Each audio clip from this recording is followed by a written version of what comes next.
আসসালামু আলাইকুম প্রিয় দর্শক, অন্য মঞ্চের আলাপচারিতায় আপনাদের সকলকে স্বাগত জানাচ্ছি। আসসালামু ফরিদ ভাই, আপনি কেমন আছেন? জি, ভালো আছি এবং আপনি এবং আপনার দর্শকদের সালাম, নমস্কার এবং শুভেচ্ছা। দুই একটা কথা একটু যেটা এখন টাগ অফ দ্য টাউন। জি, জি, জি। একটা হচ্ছে যে আমাদের এই বুড়া কাকা গোলাম আজম, জি, ওনার জি। পুত্রকে আজকে সম্ভবত মেজর জেনারেল পদে মনে হয় ভূষিত করছে, পদোন্নতি দিয়েছে। জি, পদোন্নতি দিয়েছেন। তো কি 150 জনকে নাকি এইভাবে প্রচুর টোটাল। সম্মান দিয়েছেন, 1000 কোটি টাকা ব্যয় হবে। তো হঠাৎ করে এইটার কারণ, কারণ এর আগে যখন আরেকটা পদোন্নতি দিয়েছিল ইউনূসীয় জি। শাসনে, তখন কিন্তু এই বেটার নাম ছিল, এইবার আবার আসছে। মানে আমরা ইউনূসের সরকারকে তো জামাতের সরকার জানতামই, কিন্তু বড় মিয়া তো বড় মিয়া, ছোট মিয়া তারেক রহমান সরকার সুবহানাল্লাহ, গোলাম আজমের পোলাকেও পদোন্নতি দিচ্ছে। এই পদোন্নতি দিয়ে প্রমাণ করে দিল যে, যেটা আমি বারবার বলি, যে সারা পৃথিবীতে থাকে বিরোধী দল, সরকারি দল, স্বতন্ত্র দল। বাংলাদেশে একমাত্র যেটা চলে এটা সরকারি বিরোধী দল, সরকারি স্বতন্ত্র এমপি, সরকারি বিরোধী এমপি, আর সরকার তো তারা নিজেরাই। তার প্রমাণ হয়ে গেছে। তাহলে গোয়া জমের পোলাকে অন্তত পদোন্নতি দেওয়ার কথা ছিল না। তা এটা যে তারাই, অর্থাৎ এইখানে বাংলাদেশে কোনো বিরোধী দল নয়, সব তারা নিজের আমরা আর মামুরা প্রমাণ এবার হয়ে গেছে। এমনকি এটা ইউনূস মিয়া তো বড় মিয়া, ছোট মিয়া সুবহানাল্লাহ আবারও বলল, মানে তারা 2 কদম আগে চলে গেছে। এবং এটার ফলাফল আমরা জানি যে সেনাবাহিনীতে সাধারণত একবার চাকরি চলে গেলে আর চাকরি হয় না, কিন্তু দুধের স্বাদ ঘোলে মিটাইলো। তাকে যেহেতু অবসর দিয়ে বাধ্যতামূলক অবসর দিয়েছিল, প্রমোশন দিয়ে আবার নিয়ে গেল। মানে বোঝা গেল আগামীতে যাতে জামাত বিএনপি বলতে পারে, এই জামাতি তোমাদের কিন্তু আমি এই সুবিধা দিয়েছিলাম, তাই আবার আমার সাথে থাকো। তারা এটা একটা প্রতিশোধ হিসেবে নিল যে আওয়ামী লীগের বা মুক্তিযুদ্ধের পক্ষের মানুষের প্রতি একটা চপেটাঘাত। এই গোলাম আজমের পোলাকে প্রমোশন দিয়ে বিএনপি আমাদের চপেটাঘাত করলো। এর প্রতিশোধ জনগণ নিবে এবং এর প্রতিশোধ জনগণের মুখোমুখি হইতে হবে। আর এর কৈফিয়ত দিতে হবে। এই মুসলেকা সরকারকে কৈফিয়ত তো বহু কাজেই দিতে হবে, এর কারণেও দিতে হবে। জি। তো ফরিদ ভাই, আপনার কি মনে হয় না যে আগামীতে অদূর ভবিষ্যতে অন্য কোন সরকার আসলে এই যে যারা 150 এখন অবসরে নিছে আর কি, অবসরে জি। গেছে, যেসব সেনাপ্রধান অতীতে অবসরে গেছে বা ভবিষ্যতে যারা যাবে, ওদের সবাইরে আইনা ফিল্ড মার্শাল ঘোষণা দিবে? মানে অস্বাভাবিক কিছু না।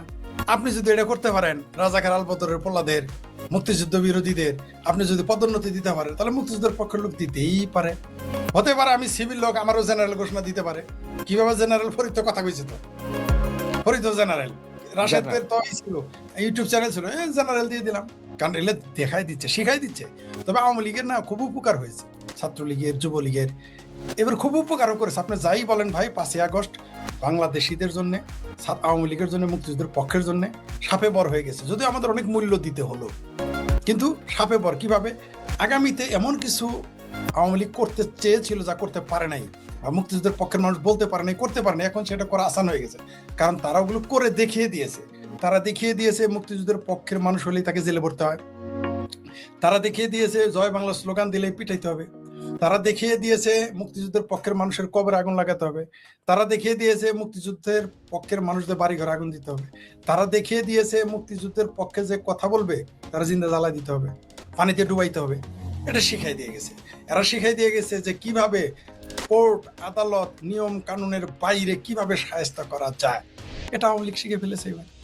আর এর প্রতিপক্ষ কি বলতে হবে, মানে আকাম করার পরে কি বলতে হবে, এটা তো গবেষণার বিষয়। মোটামুটি কিছুই করার দরকার নাই। জাস্ট জামাত আর বিএনপি আর ভাবির পোলাদের এই কথাগুলো খালি শুধু কপি করে একটা নোট করে সামনে রেখে দিতে হবে। মানে আপনাকে জামানতের, আপনাকে উত্তর দেওয়ার জন্য পৃথিবীর কোথাও যেতে হবে না। মনে করেন বললো জামাত কেন নিষিদ্ধ, জাস্ট আওয়ামী লীগ আর ভাবির পোলা আর ওই যে মান্না ভাইয়ের পেতি পাড়া, তারেকের পাড়া, ওই যে জাহেদ কি বলছে দেখাই দিবেন। মনে করেন তারপরে বললো ছাত্র শিবির কেন জেলে যায়, কেন তারা জেলের বাইরে হাওয়া হয়ে যাইতেছে, জাস্ট ছাত্রলীগ সম্পর্কে যে মন্তব্য দিয়েছে ওটা দিয়ে দিলেই হবে। তারপরে মনে করেন ছাত্রলীগের রব্বানি বা সাদ্দাম বা অন্যান্য ছাত্র নেতা, যুব নেতা, সম্রাটরা বললো এই শিবিরদের ঘর থেকে বেরোতে দিব না, জামাতকে ঘর থেকে বেরোতে দিব না, ধরলে হাত পা ধরবা, পিটাবা, ভাঙবা, এটা করবা, ওইটা করবা। অথবা বললো যে ধরতে পারলে 10,000 টাকা দিব। অথবা বললো যে এরা কেউ রাজনীতি করতে পারবে না, বাংলাদেশে থাকতে পারবে না। যখন এটার প্রতিবাদ করবে বিএনপি এবং জামাত, জাস্ট এখন যা যা বলছে এটা কপি শোনাই দিলে হবে, তাদের পয়েন্ট তাকে আওয়ামী লীগের কষ্ট করতে হবে, জাস্ট তাদের পয়েন্ট মানে অর্থাৎ আমি যখন কিছু করব রাশেদ ভাই কি কি বলছিল ওটা শোনাই দিলে হবে, এটা ভালো করছে। এটা আবার ভাবির পোলারা যেমন আজকে বলছে না যে যারা জুলাই চেতনা বিরোধী তাদের তথাকথিত কি জুলাই কি সিডিআই নাকি কি যেন, যে এই চেতনার বিরোধী বাপ হলেও তাকে ছাড় দিবে না, এটাই যাতে আওয়ামী লীগ বলতে পারবে, ছাত্রলীগ বলতে পারবে যে মুক্তিযুদ্ধের চেতনা বাইরে যা থাকবে বাপ হলেও ছাড় দেবো না, একই ডায়লগ, খালি জাস্ট কাট কপি পেস্ট করে দিবে, উপকারী করেছে। উপকারী করেছে। জি জি আচ্ছা ভাই, এই যে আপনি জুলাই চেতনাই আনলেন, তো এক ভাই লেখছে, উনি লেখছে ফরিদ ভাই জুলাই সিডিআই এর শুভেচ্ছা নিবেন। তো ভাই আমিও তো 90-এর দশকের, আপনিও 90-এর দশকের, জি জি জি জি দুজনে একই সময়টা। তো ওই জি। সময় আমরা যারা 90 দশকের পোলা পাই তারা সকলেই জানি না Yamaha CDI silver colour, silver colour, silver colour ওইটা যার কাছে ছিল সে তখন ওই সময়কার। তখন তখন সেই হলো আমার ভাবির পোলা। হ্যাঁ। তো এখন এই যে আমাদের, আমি নায়ক নায়িকা খুব একটা ভালো করে চিনি না, ওই মেহের আফরোজ শাওন সে নাকি জি। লেখছে যে কি সিডিআই লেখছে, এইটা নিয়ে দেখি যে মানে ব্যাপক আন্দোলন, এইটা নাকি হচ্ছে যে এই কথা বলার কারণে চেতনার ধ্বংস হয়ে গেছে গা, সেইটা নিয়ে ব্যাপক গালাগালি। এখন আমার যেখানে প্রশ্ন সেটা হচ্ছে যে ও সিডিআই বলার কারণে নাকি সমাজের মানে নোংরামি শুরু হয়েছে। তো ভাই যারা যারা সাউয়া মাওয়া সিরার কথা কইছিল ওইটাতে জি। কি নোংরামি হয় না? এটাই তো মানে শাওনের আসলে ওইটাই বলা উচিত ছিল, ওইটা বলে না বলেই তো দোষ দিয়েছে। ওইটা যদি বলতো হুবহু, এখন যেহেতু মিনিমাম শাওনের তো লজ্জা আছে, মেয়ের আফরোজ শাওনের তো মিনিমাম লজ্জা আছে, ওই শব্দটা উচ্চারণ করতে পারে নাই, বা আমরা ওইটা উচ্চারণ করতে পারি না, মানে ডাইরেক্ট আমরা সবসময় বলতে পারি না, ওইটাই বললে ভালো হইতো। এই জন্য ওদের খারাপ লাগছে আর কি, যে কেন সিটিআই বলবে, সরাসরি বলবে, বলতো হাদিমাদি ছিঁড়ে ফেলবে, এটা বলতো তাহলে ভালো। তবে মেয়ের আফরোজ শাওন একটা কাজের কাজ করে ফেলেছে, সে হলো বিড়ালের গলায় ঘন্টি বেঁধে দিয়েছে। তার স্বামী একবার বলেছিলেন তুই রাজাকার টিয়া পাখির মুখ দিয়ে, তখনও কিন্তু ঠিক ওই দশকে আমরা মনে থাকার কথা, তখনও কিন্তু জামাতিদের রাজাকার আলপদতে গায়ে আগুন লেগে গিয়েছে। শাওনও সেই কাজটা করেন, খুব ভালো কাজ করেছেন, বুঝতে পারছেন, উনি তো জামাল বুইরা খুব ভালো কাজ করছে, একেবারে ঠিক মতো চুত্রার পাতা, মানে তিনি তো ওটা পোস্ট দেন নাই, তিনি তার লেখাটা কিন্তু তৃতীয় শ্রেণীর, তিনি নিজেও জানেন, কিন্তু তার তৃতীয় শ্রেণীর লেখাটাতেই এইভাবে যে বিহারি পল্লীতে আগুন লাগবে, জামাতি পল্লীতে আগুন লাগবে, জুলাই সন্ত্রাসীদের পল্লীতে আগুন লাগবে, আমার ধারণা যেটা শাওন নিজেও জানতেন না, এটা আমার ধারণা তিনি নিজেও জানতেন না। ভালো কাজ হয়েছে, আমি মেহের আফরোজ শাওনকে ধন্যবাদ জানাবো। আপনি এরকম তৃতীয় শ্রেণী লেখাগুলোই লেখেন, যেগুলো ওদের চপট, যেটা ওদের সূত্রার পাতার মতো লাগবে সেগুলোই বলতে হবে, যেমন কুকুর তেমন মুগুর দিতে হবে, তাছাড়া কোনো, যেমন বুনো ওল তেমন বাঘা তেঁতুল হচ্ছে এই শাওন। খুব ভালো কাজ করেছে এবং এটা হওয়া উচিত। যারা এখন বলতেছে শাওনের এই কথাতে মানে মানুষের রুচি নষ্ট হয়ে গেছে, যখন হাদি ও শাওয়া ছিঁড়ে ফেলতো বলতো, ছিঁড়তে চাইতো এবং এখনো বলে, মৌলবীরাও আজকাল এটা বলে। তারপর এক ভাবির মেয়ে আছে দেখলাম, বীর মুক্তিযোদ্ধা ফজলুর রহমান বাসার সামনে যাবে এগুলো বলছে, তখন তোমাদের রুচিতে দুর্ভিক্ষ লাগে নাই, ও এখন শাওন অর্ধেক বলছে তাতেই রুচিতে বেঁধে গেছে। মানে মানে চরি পে চরি ফের বি সেনা জরি। এই জুলাই সন্ত্রাসী যারা, জামাত যারা, হেফাজত যারা তো ভণ্ড বদমাইশ, মানে ওরা ন্যাংটা হয়ে ঘুরবে, ইজ্জত যাবে না, ওরা ন্যাংটা হয়ে ঘুরবে, সমস্যা নাই। শাওন মনে করেন যে একটু ব্লাউজ আর পেটিকোট পরে ঘুরছে, ইজ্জত চলে গেছে। আর ওরা জামাতিরা, হেফাজতিরা, ভাবির পোলারা, বেটিরা, ভাবির মেয়েরা ন্যাংটা হয়ে ঘুরলে সমস্যা, ওদের ইজ্জত চায় না, শাওন বললে ইজ্জত চায়। আসলে শাওনের উপর ক্ষোভটা কেন জানেন? কারণ তিনি মুক্তিযুদ্ধের পক্ষে বলে, তার বক্তব্যটা আসলে তো তার ওই পোস্টটা একটা প্রতিবাদ, একটা প্রতীকী প্রতিবাদ। এই প্রতিবাদের কারণে জুলাই সন্ত্রাসী এবং মুক্তিযুদ্ধের বিরুদ্ধে চলে গেছে, এই জন্য তাদের এত রাগ, এত ক্ষোভ। এদের মুক্তিযুদ্ধের চেতনা বিরুদ্ধে এই ধরনের কথা বললে সমস্যা নেই, কিন্তু শাওন জুলাইয়ের চেতনার বিরুদ্ধে বলছে, বিহারি পল্লীতে আগুন লেগে গেছে। ওই যে শাওয়া হাদি বলছিল না যে কোট অ্যান্ড কোট জুলাই ঘটেছে ৭১-এর বিরুদ্ধে, মুক্তিযুদ্ধের বিরুদ্ধে, সে নিজে বলেছে, তাদের তো সিট লাগবেই। এদের কাছে যে শাওয়া মাওয়ার নাম নিল, তারে আপনি জাতীয়, তারে এখন পারলে জামাতের জাতির পিতা বানায় ফেলবেন বা নিজেরই পিতা বানায় ফেলবেন, কোনো সমস্যা নাই। তারে কবর দিবেন ঢাকা বিশ্ববিদ্যালয়ে নিয়ে, বাল গাছকে আপনারা তাল গাছ বানায় ফেলবেন শাওয়া মাওয়া বলার পরেও। আর শাওন শুধু লিখেছে জুলাই সিডিআই, ২৪ জুলাই সিডিআই, তাতে আপনার হাতে ঘা লেগে গেল। কেবল বলেছে ঠাকুর ঘরে কে রে, কয়ে ফেলাইতেছে আমি কলা খাইনি। তার মানে ভালো আমরা কাজ এখন এমনি জিগাইতে পারি না যে ও শাওন কি বাতি লাগাইলা, তো শাওন জবাব দিব কেন ভাই সাহেব জুলাই সিডিআই। ঠিক, এটা আর খারাপ না যে কি ব্যক্তি লাগাইলা ফিলিপস আর না জুলাই সিডিআই জুলাই সিডিআই। হ্যাঁ ফরিদ ভাই, এইদিকে আবার আজকে বিজনেস স্ট্যান্ডার্ড 3 ঘন্টা আগের একটা খবর, জি বলেন। হয়তো আপনি এর আগেও বেশ কিছু টক শোতে গেছেন বা অনেকেই টক শোতে যাচ্ছে, এই বিষয়টা নিয়ে সম্ভবত কেউ কথা বলে নাই। তো আমার জি। খুব ইচ্ছা হয়েছে যে আমার শোগুলাতে আমি কিছু ঘটনা আনবো যেগুলা রাজনীতির ভিতরে পড়বে না, কিন্তু ঘটনা অন্য যায়। চায়না বাংলাদেশকে 0 ট্যারিফ ঘোষণা দিচ্ছে, মানে বাংলাদেশি মাল চায়নাতে 0% ট্যারিফে যাবে। তো বাংলাদেশের সাথে ভারতের যেটা ছিল, ভারত বাংলাদেশকে দিত প্রতি বছর, ভারত থেকে আমরা আমদানি করতাম $12 বিলিয়ন, আর ভারতে আমরা রপ্তানি করতাম হচ্ছে যে $2.5 বিলিয়ন, মানে $2.5 বিলিয়ন।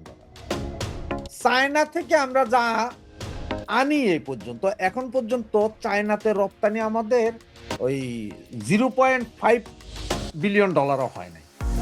0 ট্যারিফ দেওয়াতে আমরা এখন কি রপ্তানি করব চায়না? কিন্তু বিশাল সুযোগ দিছে ভাই, বিশাল সুযোগ। হ্যাঁ তাহলে চায়নার ব্যাপারটা কি হয়েছে জানেন? ধন্যবাদ এটা বলার জন্য। বিজনেসও তো একটা রাজনীতির অংশ, হ্যাঁ, কারণ সারা দুনিয়াতে এত যুদ্ধ হইতেছে তো বাণিজ্যের জন্য, মার্কেটের জন্যই। কারণ হচ্ছে যে অলরেডি বঙ্গুরা তো শুরু করে দিতে চায়না 0% ট্যারিফ। আরে বাবা, কিন্তু ফলাফল কি জানেন? অর্থাৎ চায়না 0.000 যোগ করলে কত হয়? 10টা 0 দিলেন, যোগ করলে কিন্তু 0ই থাকে। তো চায়নাতে তো আমরা রপ্তানি করি না, মানে কম দিয়া ভাও। হ্যাঁ বিষয়টা আসলে চায়নার ব্যবস্থাটা হয়েছে কি, চায়নার কথা হলো আমি মামার বাড়ি যাবো আর খাবো, আর বাংলাদেশ আমার বাইক না আসবে আর যাবে, খাবে না। তো চায়না আমাদের বৃহত্তর একটি অংশ চায়না থেকে আমরা বিলিয়ন ডলার আমদানি করি, কিন্তু চায়নাতে আমাদের কিছুই যায় না, 1%ও না, 0.5 হইতে পারে। অর্থাৎ এতেই খুশি, মানে কর্তাই খুশি, সুধীর ভাই আনন্দের সীমা নাই, নিচে আর হাতে নাই। মুরুগটা কত বড়, আসিস তোরে মুরুগের দাওয়াত খাওয়াবো, ঠিক আছে, মুরুগের দাওয়াত খাওয়াবো, ঠিক আছে, মানে দেখাইছে এত বড়, পরে এইভাবে ধরছে, মানে ছোট্ট এইটু, মানে এটা অশ্বডিম্ব প্রসব করেছে এই চুক্তিতে। চায়না আমাদের 0 ট্যারিফ দিলেই কি, আমরা তো রপ্তানি করি না। আপনি বললেন ফরিদ আমার বাড়িতে আসলে যত মন চাই ততই খাওয়াবো, কিন্তু আপনি তো আমার দাওয়াতই দেন না, খাওয়াবেন কেমনে? আর আপনি আমার বাড়ি আসেন আর খান, কিন্তু মানুষজন এখন মানে পাঙ্গু তো পাঙ্গু, এত তাকল আল্লাহ দেয় নাই। আর যেটুকু ছিল, গোলাম আজমের পিছে ঘুরে, নিজামের পিছে ঘুরে, সাইদের পিছে ঘুরে, ভাবি পোলাদের পিছে ঘুরে, ওই আকল শেষ হয়ে গেছে। তো এটা হাস্যকর ব্যাপার এই চুক্তি। কারণ হচ্ছে যে একই সাথে আরেকটা ভিডিও আছে, সেই জি, ভিডিওটা দেখছি যে জি। কেউ বা কারা ভিডিওটা করছে, এটা খবরের মতো করে, যে চাইনিজ ছেলে মেয়েরা বাংলাদেশের বিভিন্ন বস্তি মসজিদে সরাসরি কারো অনুমতি ছাড়া ওদের বেডরুমে ঢুকতেও এরা কে কি করে এডি ভিডিও করতেছে, আর চাইনিজ ভাষায় কথা কি কেউ তো বুঝে না। হঠাৎ করে চাইনিজদের উৎপাত বেড়ে গেছে বাংলাদেশে, এদিকে 0% ট্যারিফ। এখন ঘটনা হচ্ছে যে আমরা 0% ট্যারিফ নিয়ে আমরা যা উৎপাদন করি তা তো আসলে চায়না নেয় না, কাপড় চোপড় তো চায়না নেয় না, আমরা রপ্তানি তো করি কাপড়, এগুলো নেই ইউরোপ এবং আমেরিকা। চায়নার ভয়ে ইউরোপ আমেরিকা তটস্থ থাকে, কারণ চাইনিজ মালের লগে পৃথিবীর কেউই পারে না, ফেরাও বেশ পারে না কিনা ছাড়া। আমাদের 0% ট্যারিফে দিল, আমরা কি এমন কিছু কি আছে যেটা আমরা রপ্তানি করার মতন আছে? আসলে একটু চিন্তা করে দেখেন, আমার মনে হয় এই জিনিসটা একটু চিন্তা করা উচিত আপনার। একটা জিনিস রপ্তানি করা যাইতো, কিন্তু এটা তো চায়না নিবে না। সেটা হলো বাংলাদেশ থেকে কিছু মসজিদ মাদ্রাসা রপ্তানি করা যাইতো, কিছু মোল্লা রপ্তানি করা যাইতো, এছাড়া তো রপ্তানি। কিন্তু চায়নাতে তো ওই মাল চলে না। চায়নাতে তো চায়না টয়লেট, মসজিদের ভাঙ্গে টয়লেট বানায়, ওইখানে তো মোল্লাদের জায়গা নাই। তো একটাই ছিল যে মসজিদ মাদ্রাসা আর মোল্লাদের রপ্তানি করা, এছাড়া আর তো আমি কিছু দেখতেছি না। ওইখানে পাকিস্তানের মতো জঙ্গলি মঙ্গলিও রপ্তানি করা যাবে না, কারণ পাকিস্তান ওগুলোও নেয় না, চায়না ওগুলো নেয় না। ওটা বরং কড়া ভাবে পৃথিবীতে সবচাইতে ভয়ঙ্কর ভাবে মুসলমানদের দমন করে চায়না। তো আপনি আর কিছু রপ্তানি করতে পারলেন না। সবচেয়ে যেটা রপ্তানি করতে পারতাম সেটার দাম এত কমাইছে যে ওরা রপ্তানি করা না করার সমান। অনেকে হয়তো জানে না, এই যে বাংলাদেশে যে চামড়া এর দাম ডাউন করা হয়েছে একেবারে সর্বনিম্ন, এটা কিন্তু চায়নার ষড়যন্ত্র। বাংলাদেশের এই চামড়া, লেদার সব চায়না নিয়ে চলে যায়। এটা অনেকেই জানে না। বাংলাদেশের এই চামড়াগুলো সব চায়না চলে যায়। তো ওটা দামি চামড়া, দামি তখন আর উৎপাদন করবে, আপনার রপ্তানি করবেন কি? চায়না নিজেই তো রপ্তানিকারকের দেশ। চায়না নিজেই সারা পৃথিবীতে সবচেয়ে বেশি রপ্তানি করে, আপনার কাছ থেকে নিবে কি? আর এখানে পাগলাকে ওই যে চকলেট দিয়ে বুঝাই দিছে, মানে চায়না আমাদের 10 পয়সা দামের চকলেট হাতে ধরাই দিয়া মনে করেন আমার 500 টাকা দামের ফুটবল নিয়ে চলে গেল। বিষয়টা এরকম। এখন বাংলাদেশের বঙ্গু ধরতে আপনি বুঝাইতে, আপনি তো বঙ্গ বলেন, ভালো হয়েছে আমি বাংলা বঙ্গ বলে যাই। বঙ্গু ধরতে আবার চায়নাতে কিন্তু বাংলাদেশিদের কি বলে জানেন তো? বনজেলা। বনজেলা যে কি, বনজেলা কি বাঞ্জারান নাকি কি কি বুঝাই, আমি বনজেলা বলে। আমি কই কিরা আমাদের দেখে বলে বনজেলা বনজেলা বলে। বনজেলা হলো বঙ্গু, বুঝতে পারছেন? বনজেলা বলে ডাকে। যাই কেন ডাকে আমি জানি না, আমি সঠিক জানি না আসলে, এটা আমি আমার মতো বললাম। তবে বাংলাদেশে চায়না, আমার সবচেয়ে বিপজ্জনক হলো চায়না কিন্তু হুমকি দিয়েছে যে বাংলাদেশের আভ্যন্তরীণ ব্যাপারে বিদেশি কোনো শক্তির বিষয়ে তারা বরদাস্ত করবে না। নিশ্চয়ই এটা ভারতকে দেয় নাই, এই হুমকি তো অবশ্যই আমেরিকাকে দিয়েছে। দেখেন সামনে কপালে ঘটে। জি দেখেন যে কিভাবে ভিসার জন্য মানে আগে তো দাঁড়াইয়া ছিল, দৌড়াইয়া ঢুকতেছে। এখন আজকে ওই দিন আমরা আলোচনা করছি, কিন্তু আজকের পত্রিকাতে আসছে যে প্রথম দিনই 1,40,000, যেটা আমরা বলতেইছিলাম প্রথম দিন, জি দিনকে দিন বাড়তেছে। এই দিল্লি না ঢাকা, ঢাকা না পিন্ডি আন্দোলন করা, এরা হঠাৎ করে এইভাবে পাগল হইয়া 1,40,000। এবং এখানে একজনের একটা ভাষ্য নিল, সে যেটা বলছে সেটা তো আমার একটু সন্দেহ হইলো। সে বলল যে ভাই, ইন্ডিয়া আসলে ভিসা সেন্টার করছে, এখানে সব হিন্দুদেরকে দিতেছে, কিন্তু উনি দাঁড়িয়ালা মুসলমান।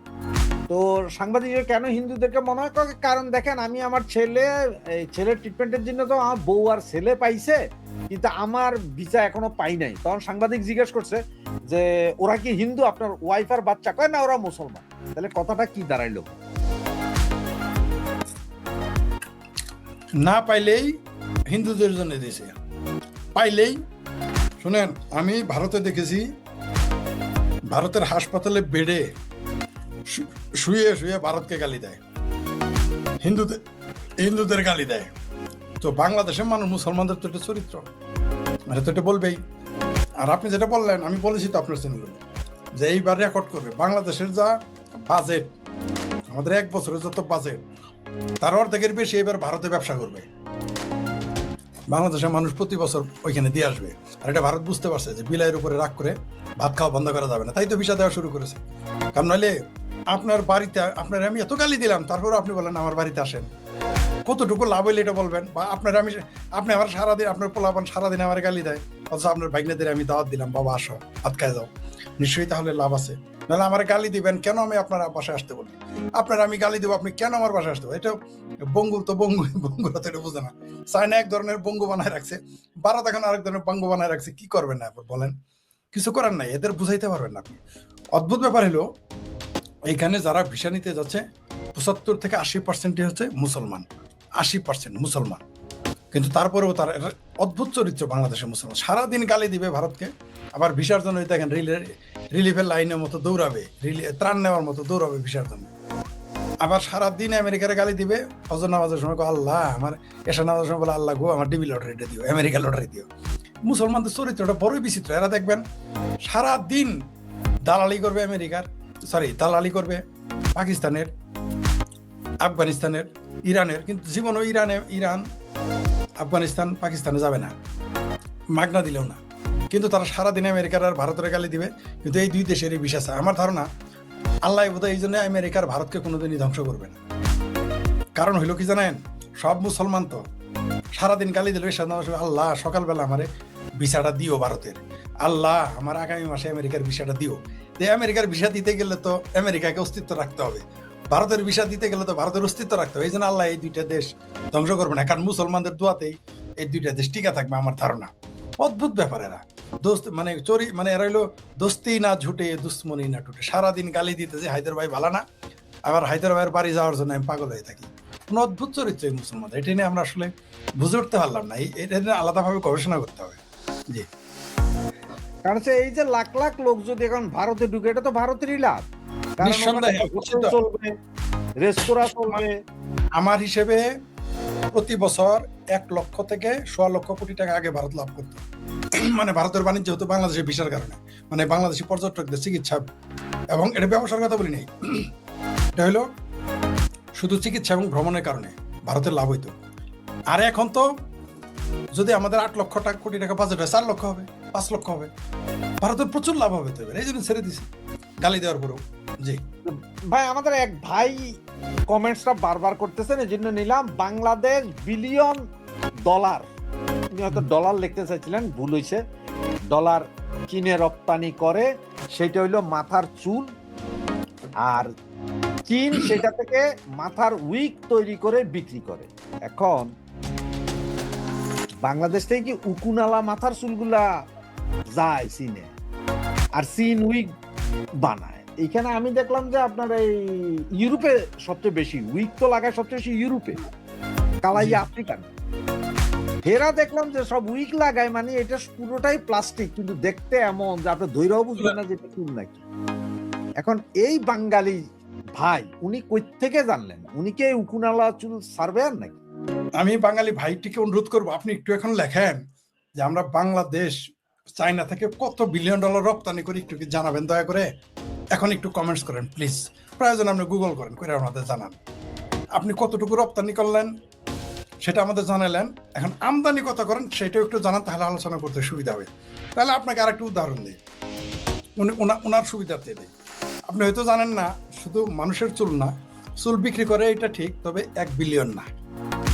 আর যে কথাটা বলছেন উনি, আরেকটু উদাহরণ দিই, বছরে ওই যে গরুর লেঙ্গুরের লেজ আছে না, গরুর লেঙ্গুর লেজটু কেটে প্রতি বছর যেটা বিক্রি করে চায়নাতে, ওইটার প্রায় 30-35 কোটি টাকা হয়, এটা আমি জানি। ওই চুল সহ, তাও চুল সহ, বুঝতে পারছেন? কিন্তু পরিমাণ হিসাব করেন যে কত আমদানি করেন আর কত, অর্থাৎ আমি হায়দ্রাবাদের বাড়িতে কত টাকা মাল কিনে আনি, আর হায়দ্রাবাদ আমার কাছে কত রাশেদ হায়দ্রাবাদ কিনে, এটা একটা সলিউশন দেন, মানে হিসাবটা দেন, তাহলে দুধ কা দুধ পানি কা পানি হয়ে যাবে। চায়নাতে আমাদের সাথে যে বাণিজ্য ঘাটতি, সেটা ঠিক অকল্পনীয়। পৃথিবীতে সবচেয়ে বেশি বাণিজ্য ঘাটতি চায়নার সাথে, এটা ওনারা জানেই না, জানে না বলে এই মন্তব্যগুলো করে। এমনকি চায়না আমাদের ভিসা অত সহজে দেয় না। এবং যেটা পেপার পত্রিকায় কইতেছে যে আমরা 40 মিলিয়ন, বিলিয়ন তো দূরের কথা, 1 বিলিয়ন না 40 মিলিয়ন মাত্র নাকি রপ্তানি হয় বাংলাদেশ। তাই তো হবে, এর চেয়ে বেশি হওয়ার কথা না, এর চেয়ে বেশি তো হওয়ার কথা না। কারণ আপনি যে ক্রিম যত দেখবেন মাইয়াদের যে ফর্সা হওয়ার, ওই হওয়ার, কালা দাগুটার, বিভিন্ন গোপনাঙ্গের দাগুটার, সব তো চায়না থেকে আনে। কি চায়না থেকে আসে না?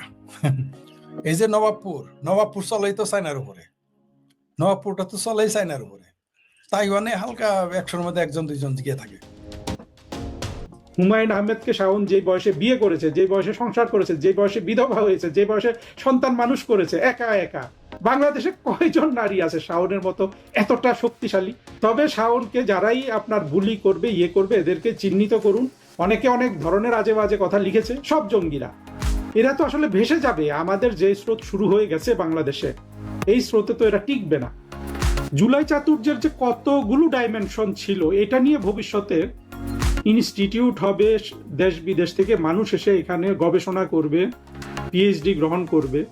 কারণ এটা এত বড় চরম প্রতারণা কিন্তু একবিংশ শতাব্দী, অর্থাৎ গত 100 বছরে পৃথিবীর কোথাও এত বড় চরম প্রতারণা হয় নাই।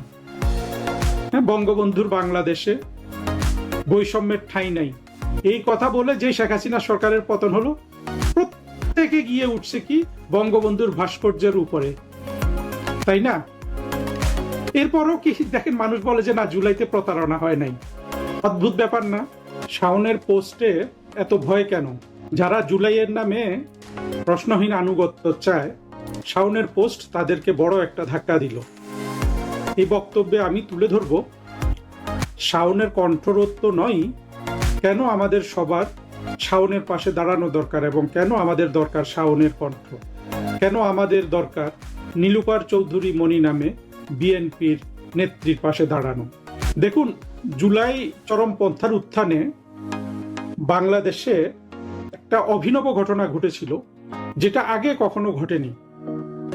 সেটা হলো খুবই আচানকভাবে অনেকগুলো মেয়েকে চরমপন্থীদের সাথে রাস্তায় নামিয়ে দেয়া। বাংলাদেশে নারীরা আগেও সব আন্দোলনে ছিল, তারা ভূমিকা রেখেছে, কিন্তু আমার মনে হয় না, বিশেষ করে আমরা যদি 91-90-এর গণ অভ্যুত্থান দেখি, 2006-এর গণ অভ্যুত্থান দেখি, এগুলোতে নারীরা তো অবশ্যই ছিল, কিন্তু ঠিক আইসিস কায়দায় নারীকে যেভাবে আপনার পুরুষের উৎসাহের জন্য ব্যবহার করা হতো সিরিয়া ইরাক জুড়ে আইসিসের উত্থানকালে, ঠিক অনুরূপ একটি নারীর ব্যবহার হয়ে গেল জুলাই জঙ্গি উত্থানকালে।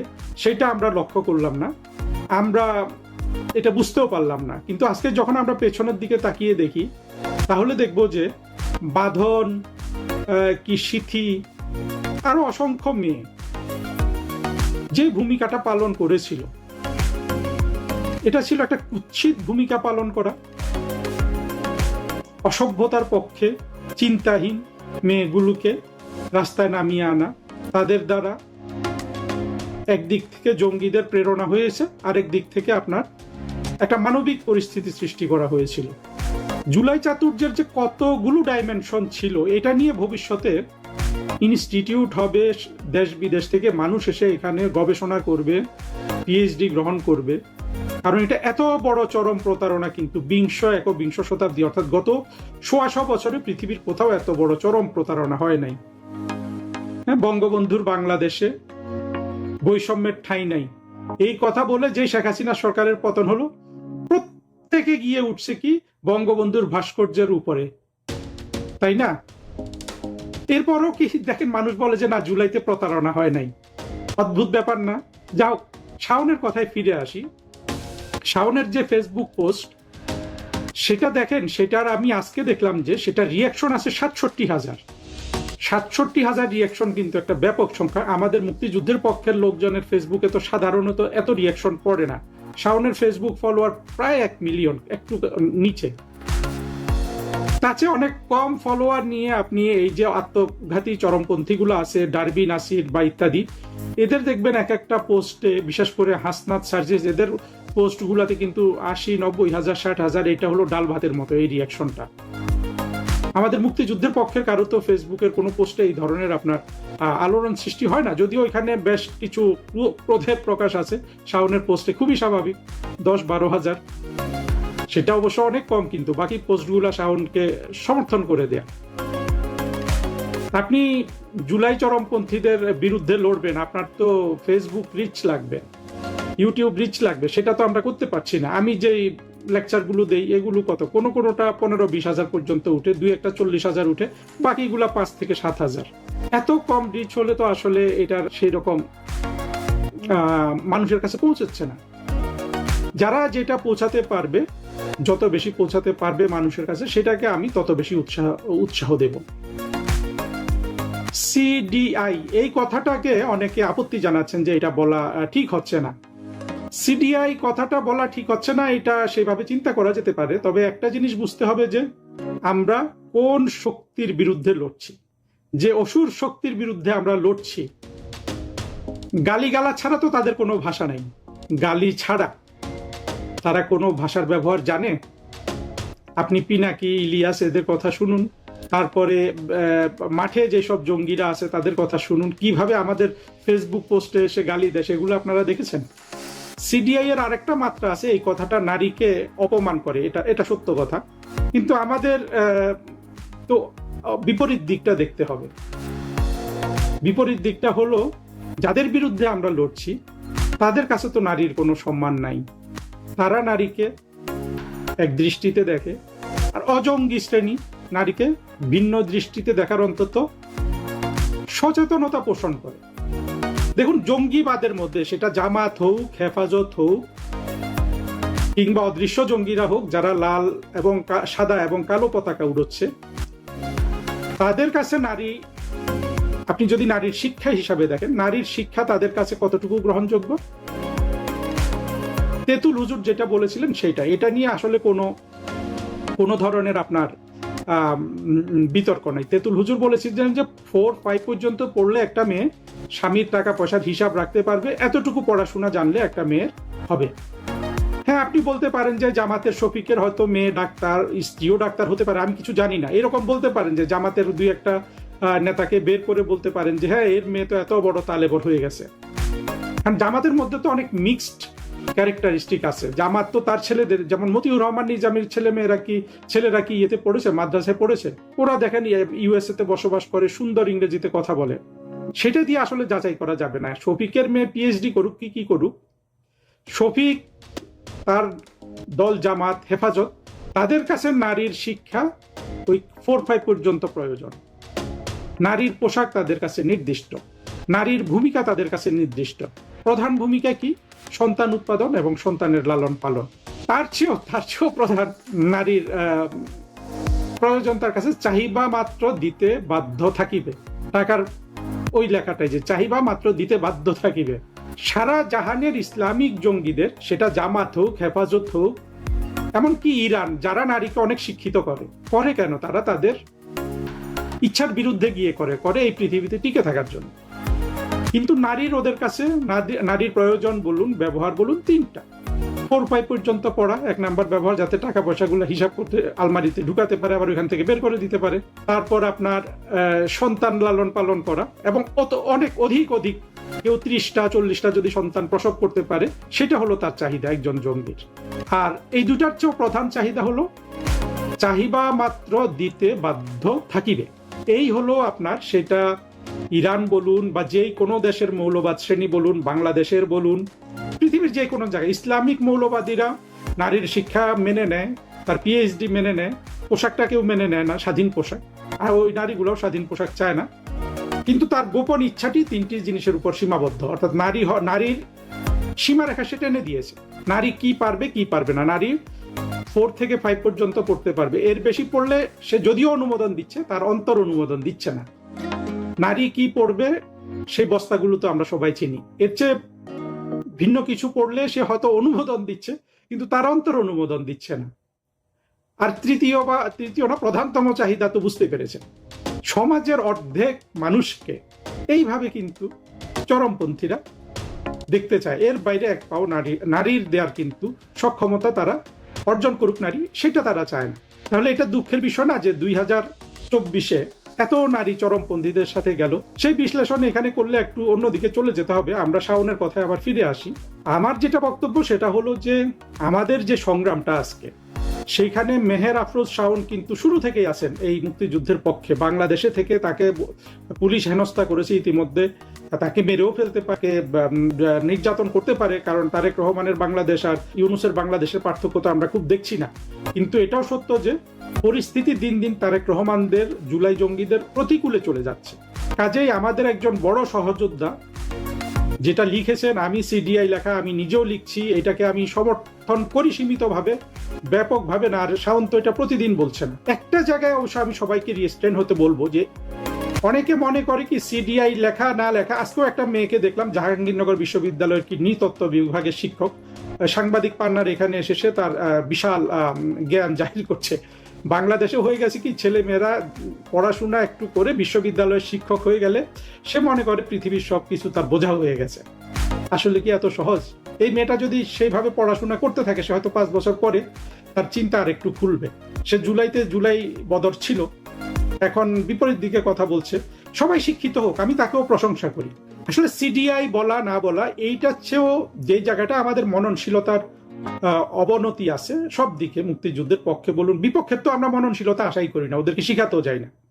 আপনারা যখন শেখ হাসিনার ব্যক্তিগত জিনিসপত্র উল্লেখ করবেন, সেটা উল্লেখ করার একটা সীমা আপনি কিন্তু নির্ধারণ করবেন। আপনার যদি নারীর আত্মমর্যাদা সম্পর্কে যদি আপনার আসলে ধারণা থেকে থাকে, বা আপনার নেতা নেত্রীর আত্মমর্যাদা আপনি কিভাবে রক্ষা করবেন, সেই ক্ষেত্রে আওয়ামী লীগের একটা লোককেও আমি শিখাতে পারছি না। বিশেষ করে আমি এখন পর্যন্ত কাউকে শিখাতে পারলাম না যে যেই বর্বরতা, ডাকাতি, লাঞ্ছনা বঙ্গভবনে চলেছে, সেগুলো তো আমরা সবাই দেখেছি। সেখানে জিনিসপত্র চুরি ডাকাতি হয়েছে, কিন্তু আপনি এত তো খুলে বলতে হবে না। আপনি বলবেন শেখ হাসিনার ব্যক্তিগত জিনিসপত্র, বা জিনিসপত্র বলেন, ব্যক্তিগত বলারও দরকার নেই, তাহলে তো সারা পৃথিবী বুঝে যাবে। সেই জায়গায় আপনি আবার ওখানে আপনি পিন পয়েন্ট করতে যান। ওটা হলো আপনার আসলে নারীর মর্যাদা সম্পর্কে আপনার ধারণার আসলে সীমাবদ্ধতা আছে। এই সীমাবদ্ধতা শাওনেরও আছে। সেটা কিন্তু কেউ আবার বুঝতে পারছে না। সবাই শুধু শাওন সিডিআই সিডিআই কেন লিখলো, সিডিআই লেখা এমন কোনো দোষের না, যদিও এখানেও হ্যাঁ এটাও একটা আসলে একটা সভ্য সমাজে তো গালিগালাজি থাকার কথা না, কিন্তু বাংলাদেশের মানুষকে তো আমরা সেই পর্যায়ে শিক্ষিত করতে পারি নাই। সেই পর্যায়ে তো দূরে থাকবো, মানে শিক্ষিত হওয়ার কিংবা বা আলোকিত মানুষ হওয়ার প্রথম ধাপেই তো আমরা বাংলাদেশের মানুষকে উঠাতে পারি নাই। সুতরাং এই নিয়ে যে তর্ক বিতর্ক হচ্ছে এগুলো মানবিক মর্যাদা বলুন, নারীর মর্যাদা বলুন, কিংবা মননশীলতা বলুন, বা আপনার কৃষ্টি অর্থাৎ আপনি কতটা সংস্কৃতি মান সেটা বলুন, সেখানকার সূক্ষ্ম সূক্ষ্ম জিনিসগুলো বোঝার মতো তৌফিক আল্লাহ তাআলা আমাদের সমাজের একেবারে যারা নিজেদেরকে মনে করেন যে অনেক কিছু করে ফেলেছি তাদের মধ্যেই আমরা দেখি না। তাহলে আমরা যেসব সাধারণ মানুষকে নিয়ে এই আন্দোলন করছি তাদের মধ্যে তো এটা আসলে আশা করা যায় না, তাই না? তবে শাওনকে যারাই আপনার বুলি করবে করবে এদেরকে চিহ্নিত করুন। অনেকে অনেক ধরনের আজে বাজে কথা লিখেছে, সব জঙ্গিরা, এরা তো আসলে ভেসে যাবে। আমাদের যে স্রোত শুরু হয়ে গেছে বাংলাদেশে, এই স্রোতে তো এরা টিকবে না। তবে আমি দৃঢ়ভাবে সরকারকে বলতে চাই, শাওনের যদি কোনো ধরনের মব হয় শাওনের বাড়িতে বা তার আশেপাশে, সেটার জন্য কিন্তু তারেক রহমানের সরকার শতভাগ দায়ী থাকবে। শাওন এমন কিছু লেখে নাই, শাওন যেটা লিখেছে তার চেয়ে মানে যে প্রতিবাদটা শাওন করতে চাচ্ছে তার জন্য তো অনেক কঠোর কথা লেখা দরকার, তাই না? যার যেটুকুন প্রকাশ আছে। কিন্তু শাওন যেহেতু একজন জাতীয়ভাবে পরিচিত ব্যক্তিত্ব, একজন সংগ্রামী নারী, শাওনের তো ইনহেরেন্ট শক্তিটাও দেখতে হবে, তাই না? হুমায়ুন আহমেদকে শাওন যে বয়সে বিয়ে করেছে, যে বয়সে সংসার করেছে, যে বয়সে বিধবা হয়েছে, যে বয়সে সন্তান মানুষ করেছে একা একা, বাংলাদেশে কয়জন নারী আছে শাওনের মতো এতটা শক্তিশালী?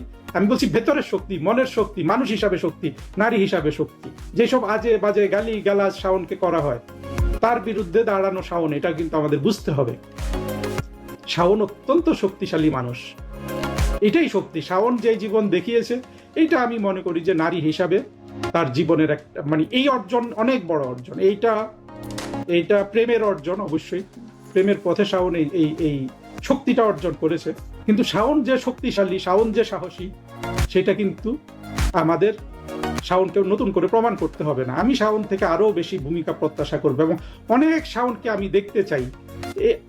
শাওনের পাশাপাশি মাহির একটা দেখলাম, সেখানে উনি বলছেন যে শাকিব খান হয়তো বাংলাদেশের সবচেয়ে বড় অভিনেতা। এই যে জুলাইয়ের জঙ্গিরা তো তার চেয়ে বেশি বড় অভিনয় করেছে, অভিনয় করে করে নিজেরা বাচ্চাদের মেরে ফেলছে, সেটা উপর চাপিয়ে দিয়েছে পুলিশ এবং আওয়ামী লীগের উপর।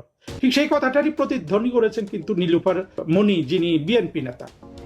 দেখেন, এটা অনেকেই বলবে, শুধু মনি বলেছেন, আমি ওনাকেও সাধুবাদ জানাই, যাদেরই বিবেক আছে তারাই বলবে জুলাইতে বেশিরভাগ খুন খারাপি করেছে কিন্তু চরমপন্থী জঙ্গিরা।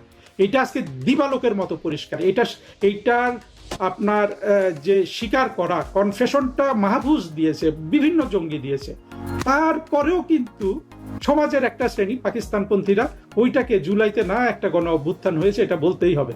এবং আমি দেখলাম বিএনপির কিছু লোকজন নীলুফার মনিকে বেশ কঠোর ভাষায় নিন্দা করছেন, গালমন্দ করছেন। নিউ ইয়র্ক থেকে আরেকটা মেয়েকে দেখলাম নীলুফার মনিকে যা তা বলছেন।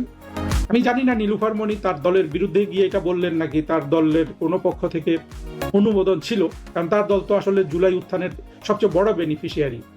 সেটা যাই হোক, কিন্তু নীলুফার মনি যে একেবারে বিবেকের কথাটা বললেন যে কারা হত্যা করলো, কারা এদের জন্য এত খাবার সাপ্লাই দিয়ে দিল, খাবারের অভাব নাই, হ্যাঁ কোনো কিছুর অভাব নাই, নীরবে হত্যাকাণ্ড চলছে, এই প্রশ্নটা তো তুলেছেন নীলুফার মনি।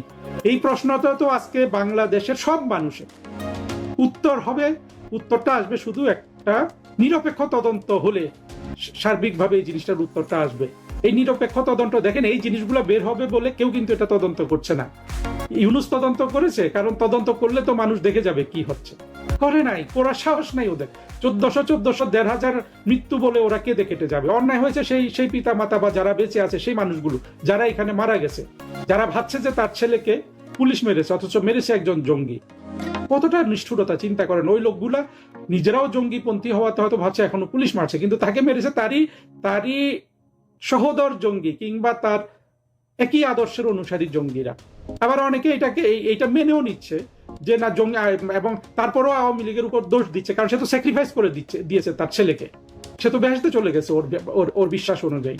মুগ্ধ, আবু সাইদ, দেখেন প্রত্যেকটা আত্মঘাতী জঙ্গি। কেউ বলে মুগ্ধ আত্মঘাতী জঙ্গি না, আমি যা দেখেছি আমার কাছে আমি তো বাংলাদেশে এটা দাবি করতেই পারি, হ্যাঁ আপনারা হাসবেন, যে জঙ্গিবাদের উপর বাংলাদেশে অর্থাৎ আন্তর্জাতিকভাবে যদি কোনো বিশেষজ্ঞ থাকে, দীর্ঘ পড়াশোনা, অবজারভেশন, সেটা আমার চেয়ে তো বেশি কেউ নাই, অন্তত বাঙালিদের মধ্যে নাই। আর জঙ্গিবাদ কত রকম কি কি এগুলো না বুঝে তো আপনি আসলে বলতে পারবেন না। এরা সবাই আত্মঘাতী জঙ্গি, জীবন দিয়ে দিয়েছে তাদের কজের জন্য। সেই কজটা কি? বাংলাদেশে 1971 সালে পরাজয়ের প্রতিশোধ গ্রহণ করতে হবে আর বাংলাদেশকে ইসলামিক রাষ্ট্র বানাতে হবে। সোজা কথা, এই দুটার জন্য তারা প্রাণ দিয়ে দিয়েছে। সেই জিনিসগুলো অনেকের বিবেকে নাড়া দিচ্ছে, এইসব অভিনয়, এসব প্রতারণা, চাতুর্য। সেখান থেকে নীলুফার মনির মতো অনেকেই কথা বলবেন, বিএনপির আরো অনেকেই এই প্রশ্নগুলো তুলেছেন, হয়তো আমিও দুই একজনকে হয়তো দেখেছি। কিন্তু নীলুফার মনিকে আমরা সাধুবাদ দেব এবং তাকে বলবো যে তার রাজনৈতিক বিপর্যয় আসতেও পারে, এখানে নাও আসতে পারে। তারেক রহমান তো বোঝা যাচ্ছে যে উনি পার্টির মধ্যে ওইভাবে কোনো কিছু করছেন না এই মুহূর্তে, সেটার জন্য আমি তারেক রহমান সাহেবকে প্রশংসা করছি। কিন্তু বিবেক থাকলে আপনাকে এই প্রশ্নগুলো করতেই হবে এবং ভবিষ্যতে যখন নিরপেক্ষ তদন্ত হবে তখন কিন্তু প্রতিটা জিনিস বের হয়ে যাবে। কারণ জঙ্গিরা এগুলো আপনার স্বীকার করে বসে আছে, তদন্ত তো দরকার নাই। আপনার যদি আসলে সত্যিকার আপনি যদি একজন বিবেকবান মানুষ হন, আপনি যদি বাংলাদেশের শুধু শেখ হাসিনা সরকারের পতন না, তার সাথে সাথে যে সামাজিক পতন, যে অর্থনৈতিক পতন এবং সেখান থেকে ওঠার যে কোনো রাস্তা নাই, এই জিনিসগুলো বিবেচনা করলে তো আপনি বুঝতে পারেন যে জুলাইতে চরমপন্থার উত্থান ছিল, জুলাইতে ষড়যন্ত্র ছিল, জুলাইতে মানুষের সাথে প্রতারণা করা হয়েছে এবং সেখানে অসংখ্য নারী যোগ দিয়েছিল সেই প্রতারণার আন্দোলনে। এবং বাংলাদেশে অনেক মানুষ কিন্তু আর সেখানে আমাদের সাথে এখন আসতেও পারবে না, বিশেষ করে নটি যারা সিনেমা নাটক অঞ্চলের বেশিরভাগই তো জঙ্গিদের সাথে চলে গিয়েছিল। আর আগামীটা তো মানে সামনের দিকটা তো আসলে মেহরা আফরোজ শাওন বা তার সাথে যারা 2-4 জন আছেন, অরুণা বিশ্বাস, যারা আছেন, আমি হয়তো অনেককে চিনি না, এরাই তো সামনের দিকে আমাদের সাংস্কৃতিক জগৎ বিশেষ করে নাটক সিনেমা যেটা হয় সেখানে এরাই কিন্তু ভবিষ্যতে নেতৃত্ব দিবেন। আপনার ওদের প্রক্রিয়ার মাধ্যমে যে জঙ্গিগুলো ওইখানে ছিল, ধরেন ফারুকি বা এরকম অনেকে আছে, কি অনেক নাম টাম বলে, নিপুণ, আমি সবাইকে চিনি না, আবার অনেককে চিনি, এদের তো আর ভবিষ্যতে এই দেশের সংস্কৃতিগিরি এরা করতে পারবে। সেই দিক থেকে তারা অবশ্যই মাঠে থাকবেন এবং সকল বিবেকবান মানুষ এখানে জড়িত হবেন। এবং বিশেষ করে আমাদের এই আন্দোলন এখন অনেক নারী কিন্তু আছেন, অনেক মননশীল মুক্তবুদ্ধি সম্পন্ন নারী কিন্তু এখন অনলাইনে, অন্তত আমি দেখি, নাম বললেও কারো বিপদ হতে পারে, আবার সবার নাম আমি বলতেও পারবো না, বাংলাদেশ থেকে বিদেশ থেকে অনেক মননশীল নারী কিন্তু আজকে এই জুলাই প্রতারণা, জুলাই ষড়যন্ত্রের বিরুদ্ধে তাদের কণ্ঠ সোচ্চার রেখেছেন। আমি সকল নারীকে কিন্তু অভিবাদন জানাই এবং তাদেরকে আমাদের এই সংগ্রামের সহযোগী হিসাবে পেয়ে আমরা অবশ্যই গর্বিত। কারণ আমাদের মুক্তিযুদ্ধের পক্ষের ধারায় নারী পুরুষ কোনো ভেদাভেদ নাই, মর্যাদা আছে নারীর, পুরুষেরও মর্যাদা আছে, কিন্তু আমরা তো নারীকে ওই সীমার মধ্যে দেখি না যে 4-5 পড়বে, বস্তা পড়বে, পোশাক হিসাবে একটা বস্তা গ্রহণ করবে, চাহিদা মাত্র দিতে বাধ্য থাকিবে। শুধু এই 3 কাজের জন্য নারী নয়, এই 3 কাজের জন্য যে সমাজে নারী শুধু এই 3 কাজের জন্য, সেই সমাজে আপনার অঢেল তেল থাকতে হবে মাটির নিচে, আপনাকে ধন দৌলত বজায় রাখতে হলে, নতুবা আপনাকে দরিদ্র পাকিস্তান, আফগানিস্তানের মতো দরিদ্র থেকে দরিদ্রতর জনগোষ্ঠীতে পরিণত হতে হবে। যারা 2024-এর জুলাই ঘটিয়েছিল, সেই জুলাই থেকে পরবর্তীতে আগস্ট পর্যন্ত এবং এখন পর্যন্ত যত হত্যাকাণ্ড, ধ্বংসলীলা চলছে, তারই অংশীদার যারা এগুলো ঘটিয়েছে। মার্কিন ডিপ স্টেটের কথা যাদেরকে বলা হয়, সেই পুরনো মার্কিন বলয় যেন আবার একটু ভিন্ন চেহারায় সক্রিয় হয়ে উঠেছে। কিন্তু কেন, তাদের উদ্দেশ্য কি, তারা আবার কি করতে চায়? বিশেষ করে বাংলাদেশ আওয়ামী লীগের সভানেত্রী শেখ হাসিনা যখন থেকেই দেশে ফেরার ঘোষণা দিয়েছেন, তখন থেকেই যেন মাথা খারাপ অবস্থা এই মার্কিন পুরনো বলয়ে। কিন্তু কেন, জানার চেষ্টা করব। আমার সঙ্গে যুক্ত আছেন যুক্তরাষ্ট্রের সাংবাদিক, স্টেট ডিপার্টমেন্টের সাংবাদিক, যিনি দস্তগীর জাহাঙ্গীর। আমি আপনাকে শুভেচ্ছা জানাচ্ছি, স্বাগত জানাচ্ছি আমাকে সময় দেওয়ার জন্য। আপনাকে অসংখ্য ধন্যবাদ আমাকে আমন্ত্রণ জানানোর জন্য, আপনার সাথে সংযুক্ত করার জন্য অসংখ্য ধন্যবাদ। আমি একটু শুরুটা করতে চাই যে এই একজন সাবেক মার্কিন কূটনীতিক এর মধ্যে হঠাৎ করেই বললেন শেখ হাসিনার মৃত্যু হবে হয়তো কারাগারে, নয়তো নির্বাসনে।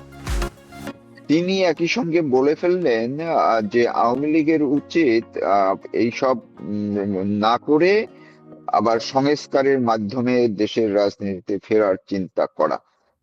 তো এই যে জন কেন হঠাৎ করে সক্রিয় হলেন, এর পেছনে কি আছে? অসংখ্য ধন্যবাদ। আপনি শুরুতেই মৌলিক আলাপে চলে গেলেন।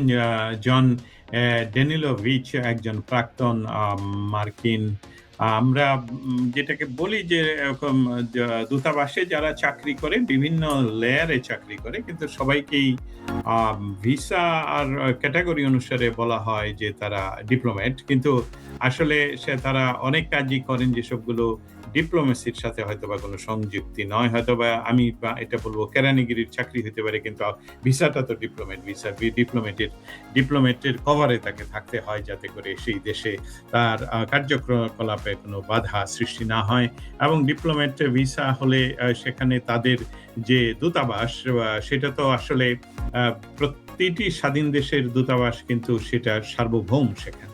অতএব সেখানে যারা চাকরি করবে তাদের কার্যকলাপের জন্য আমরা যদি বলি ভিয়েনা কনভেনশন অনুসারে তারা বিভিন্ন সুযোগ সুবিধা পায় এবং তাদের থাকে, সেটার জন্য তাকে হয়তোবা আমরা যারা সংবাদকর্মী তারা অনেক সময় লিখি বা বলি যে উনি একজন কূটনৈতিক প্রাক্তন, বাট ইটস নট কারেক্ট। আমি যতটুকু ওয়াশিংটন ডিসিতে বসে বলছি, আমি যেটা দেখতে পেয়েছি যে 2024 জুলাই এবং জুলাই পরবর্তী সময়ে তাকে এক্স হ্যান্ডেলে প্রাক্তন টুইটারে বিভিন্ন গ্রুপে বাংলাদেশি উগ্রবাদীদেরকে উনি বিভিন্নভাবে সন্ত্রাসের মদদ এবং ট্রেনিং দিচ্ছেন। আমি এটা বলি এই জন্যে, আমি কোনো এক কারণে কোনো একটা এক্স হ্যান্ডেলের কোনো একটা গ্রুপে কিভাবে জানি ঢুকে পড়ি, আমি কিন্তু সত্যি জানি না, ক্লিক ক্লিক ক্লিক আমি একটা গ্রুপে ঢুকে গেলাম। ওইখানে গিয়ে দেখি এই জন ড্যানিলোভিচ সে বাঙালি দেরকে ট্রেনিং দিচ্ছে কি করে আগামী 10 দিন, আগামী 15 দিন, আগামী 90 দিন শেখ হাসিনার নামে কি কি কুৎসা রটাতে হবে, কিভাবে রটাতে হবে। তা আমি তো চুপচাপ, আমি একদম এখানে স্বীকার করছি, আমি চুপচাপ বসে আছি, কিন্তু আমার নাম তো সেখানে দেখা যাচ্ছে, আমার নাম তো ভেরিফাই। কিছুক্ষণ পর এই জন বলল, ও আমাদের এখানে, ইংলিশে বলছিল, আমাদের একটা অতিথি বলে নাই, ইন্ট্রোডারের মতন করেই বলছে যে আছে, but we don't care, we really don't care. কিন্তু এটা বলার কারণ হলো যে আমি এটা তুলে ধরার কারণ হলো তার কিছুদিন পরেই সে এক্স হ্যান্ডেলে আমার নামে কুৎসা অনেক কিছু লিখেছে। সে যেমন সে সেখানে আমার নাম নিয়ে বলেছে যে ওকে আসলে কে পে করেছে, তার আয়ের উৎস কি। কারণ $29 মিলিয়ন কথা যখন ডোনাল্ড ট্রাম্প বললেন, আমি কিন্তু কারোর নাম না নিয়ে বলছি, ডোনাল্ড ট্রাম্প যেহেতু বলছেন 2 জন ব্যক্তির প্রতিষ্ঠান, তো এই 2 জন ব্যক্তির প্রতিষ্ঠান, তাহলে আমি যতটুকু জানি সেখানে 2 জন ব্যক্তি ছিলেন, যেন একজন ইতিমধ্যে অ্যাম্বাসেডর পরলোক গমন করেছেন। আমি তাদের নাম না নিয়ে একটা স্ট্যাটাস দিই, তারপরে সে তো দেখলাম তেলে বেগুনে জ্বলে উঠলো এবং আমার নামে কুৎসা করলেন। So it's alright. এখন বিষয়টা হলো যে এই লোকটাকে আমরা বাংলাদেশি বিরোধীরা, মানে বাংলাদেশ বিরোধী বলতে আমি এই কথা বলছি 1971 সনে যারা বাংলাদেশকে স্বাধীন দেখতে চাননি, যারা পাকিস্তানের অংশ হিসাবে এই আমাদের বঙ্গকে দেখতে চেয়েছেন পূর্ব পাকিস্তান হিসাবেই, সেই অংশটাকে সে আসলে পেইডলি ট্রেনিং দিচ্ছে এবং এখনো তাদের হয়ে কাজ করছে। এখন আমরা যদি অ্যানালাইসিস করি, উনি কি একজন কূটনীতিক হিসেবে কাজ করছেন? অবশ্যই নয়। যেহেতু স্টেট ডিপার্টমেন্টের কোনো একটা অংশে এবং বাংলাদেশে উনি অবস্থান করেছেন, আমরা বাঙালিরা সাধারণত একদম, এটা আমার যদি কেউ বিরোধিতা করেন তাহলে আমি এই বিষয়ে দীর্ঘ তর্কে যেতে রাজি আছি, আমরা বাঙালিরা সাদা মানুষের কাছে নত জানু হয়ে থাকি এবং তাদেরকে নিয়ে কাজ করতে চাই। তারা এখানে সে একজন ভিক্ষুক হতে পারে, একজন এমনকি আমি বলি যে গৃহহীন হতে পারে, কিন্তু সে সাদা মানুষ, তাকে সামনে নিয়ে কথা বলানো। অতএব আপনার মৌলিক প্রশ্নে এখন ফিরে একটু দেখি কথা বলতে পারি কিনা।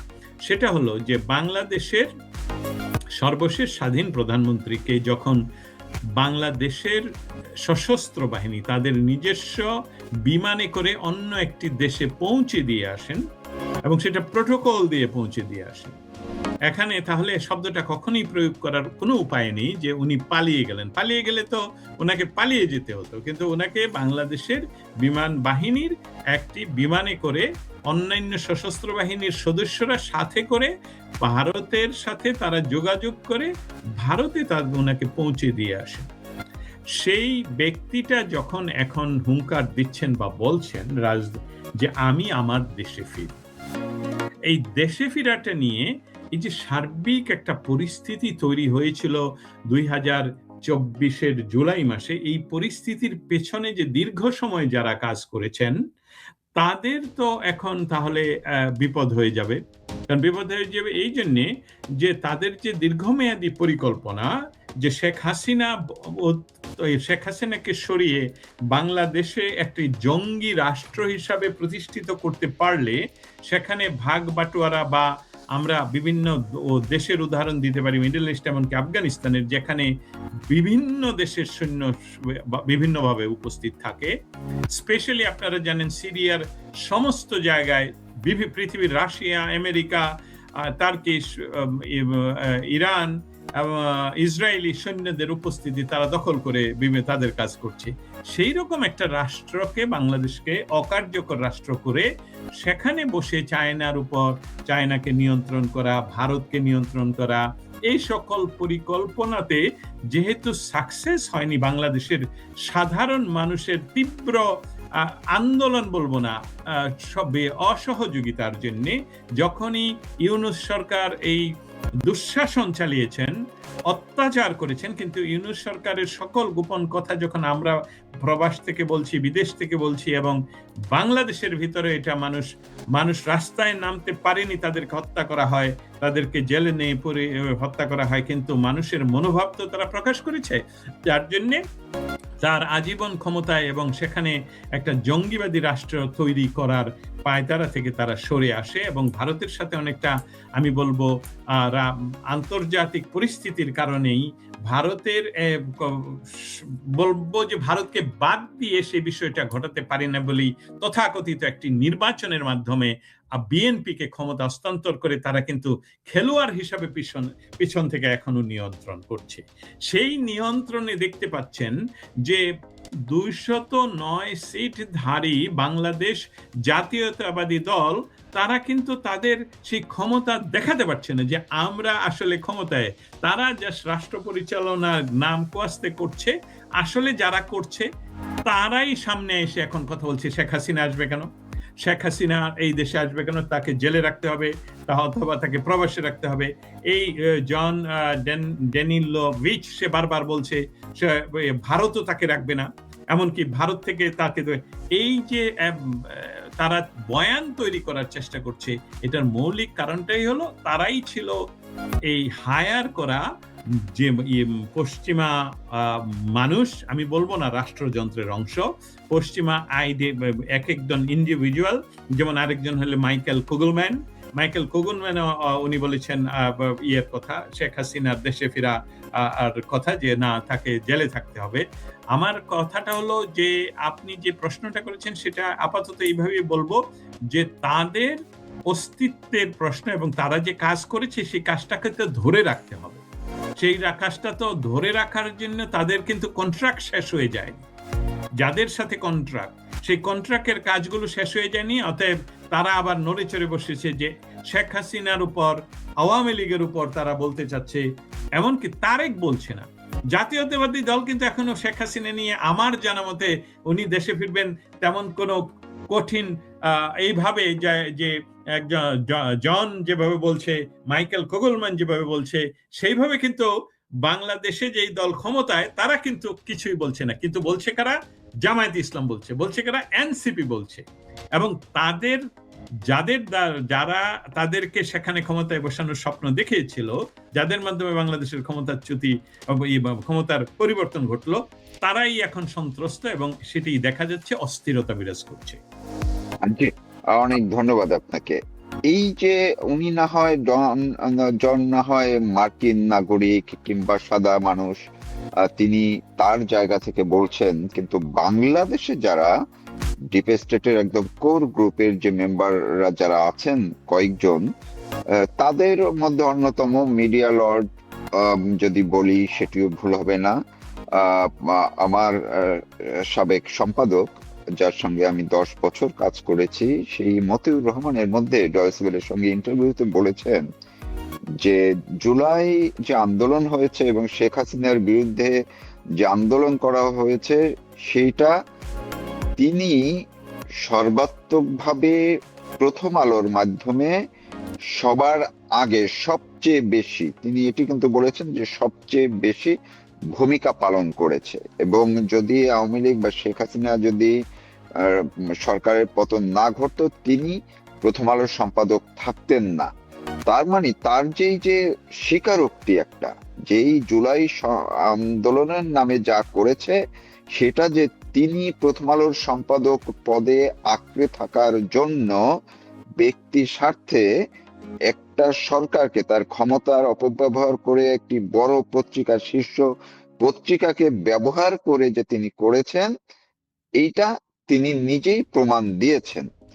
তো এই জায়গায় আমি যদি এর মধ্যে আমার চ্যানেলে আমি নিজে একটা লাইভেই বলেছি যে একটা ভয়ঙ্কর স্বীকারোক্তি তিনি দিয়েছেন। আপনার ব্যাখ্যা কি যে বাংলাদেশের মিডিয়াও কেন এই জুলাই আন্দোলনে বা একটি সরকার উৎখাতে প্রকাশ্যে ভূমিকা রাখলো এবং কাজ করলো, এইটার দায় কি গোটা মিডিয়া কখনো এড়াতে পারবে কিনা? আমি মতিউর রহমান সম্বন্ধে প্রথম যেটা শুরু করব সেটা হলো যে কমিউনিস্টরা পৌঁছে যায়, কিন্তু মানে আমি বলছি একজন মানুষ হিসাবে কমিউনিস্টরা যে ভালো মানুষের একটা ধ্যান ধারণা চেতনা মানুষের মধ্যে প্রকাশ করে, সেই মানুষটা যখন পৌঁছে যায় তখন সবচেয়ে ক্ষতিকর হয় সমাজের জন্য। তারা আর ভালো মানুষ তো থাকেনি না, তারা সমাজে গন্ধ ছড়ায় এবং সমাজকে নষ্ট করে। মতিউর রহমানের ইতিহাস হলো একতা পত্রিকা, এবং একতা পত্রিকা আমাদের মতন ছাত্ররা কাঁধে করে করে বিক্রিও করেছেন। সেই মতিউর রহমান, এই একই মতিউর রহমান, উনি আমরা যদি আরেকটা গ্রাফ, এখানে তো এই মুহূর্তে দেখানো যাবে না, কিন্তু আমি শুধু এইভাবে দেখাই। আপনি এই কাগজের এই পার্শ্বে যদি আপনি থাকেন আর আমি যদি এই পার্শ্বে থাকি এক্সট্রিমে, তাহলে এটাকে যদি কার্ভ করে যদি এরকম করেন, তাহলে কিন্তু আমি আর আপনি পাশাপাশি বসে যাব, একদম পাশাপাশি, এইভাবে কিন্তু অনেক দূরে। ঠিক একইভাবে জামায়াত ইসলামী যেরকম এক্সট্রিম সংগঠন, সেরকম কমিউনিস্টরা সেরকম এক্সট্রিম। তারা শূন্য লেভেল থেকে দক্ষিণে বা বামে অনেক দূরে অবস্থান করে, কিন্তু আসলে কিন্তু রাজনৈতিক বিজ্ঞানে এরা কিন্তু পাশাপাশি অবস্থান করে। অতএব তারা কখনোই ওই নিউট্রালে আসতে পারে না বা সেন্টারে আসতে পারে না। তারা হয় একজন জামাতেই যখন ভুল পাল্টাবে, দেখবেন তারা কমিউনিস্ট হয়ে যাবে, বা ওই এক্সট্রিমে, একটা এক্সট্রিম থেকে আরেকটা এক্সট্রিমে চলে যায়।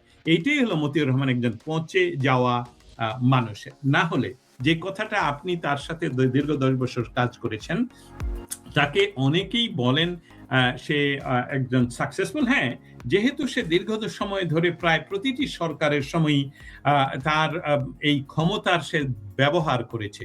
আমি বলবো যে গণমাধ্যমের যে ক্ষমতা, সেই ক্ষমতার যে উনি প্রচন্ড ব্যবহার করেছেন, সেটা ডয়চে ভেলেতে উনি স্বীকার করে ফেলেছেন, এবং সেটা এখন রেকর্ডেড।